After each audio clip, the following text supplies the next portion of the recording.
Welcome to A Backpacker's Notes.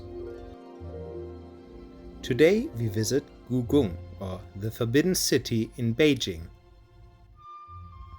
Look at all those people and how they are queuing up and running to go into the Forbidden City. Just 12 years ago I lived very close to the Forbidden City, and at that time I could just walk here, buy a ticket for a few kuai and get into the Forbidden City and walk around. But that changed quite a bit, and now so many tourists come here every day. But what makes the Forbidden City so interesting? Let me tell you a little bit about it. The Forbidden City was the imperial palace for the Emperor of China from the Ming Dynasty in the 15th century to the Qing Dynasty until 1912. It was the biggest imperial palace in the world.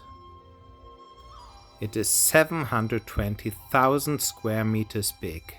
It has 980 buildings and 8,720 rooms.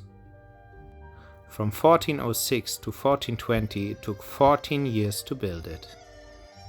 Over 1 million workers and over 100,000 craftsmen worked on this project. No one could enter or leave the Forbidden City without the Emperor's permission. The ground was guarded by cats. That would bring good luck and protect the Forbidden City from rodents.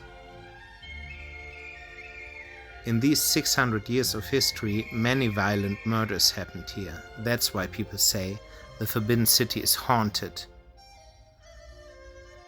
Some say ghost dogs haunt the halls. Today, no one lives here anymore, so mostly the ghosts have their peace. Alone during the Ming Dynasty, over 20,000 eunuchs worked for the Forbidden City.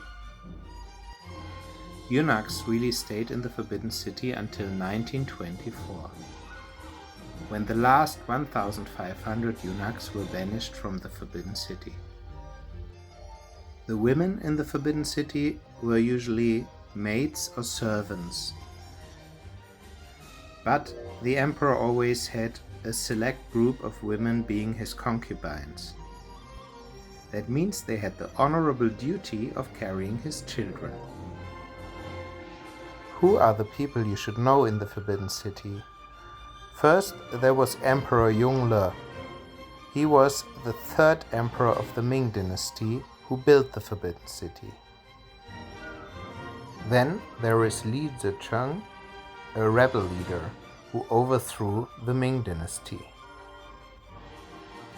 Then there was the Empress Dowager Cixi, a very powerful woman who ruled the kingdom behind the curtain and who had a very extravagant lifestyle.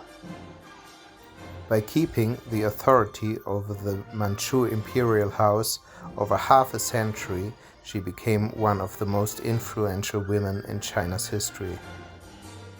And at last, there is the last emperor of China called Puyi.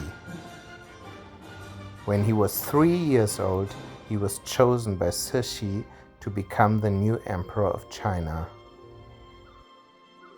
And he was dethroned by the age of 6 years. Later, the Japanese used him as a puppet emperor for the state of Manchukuo.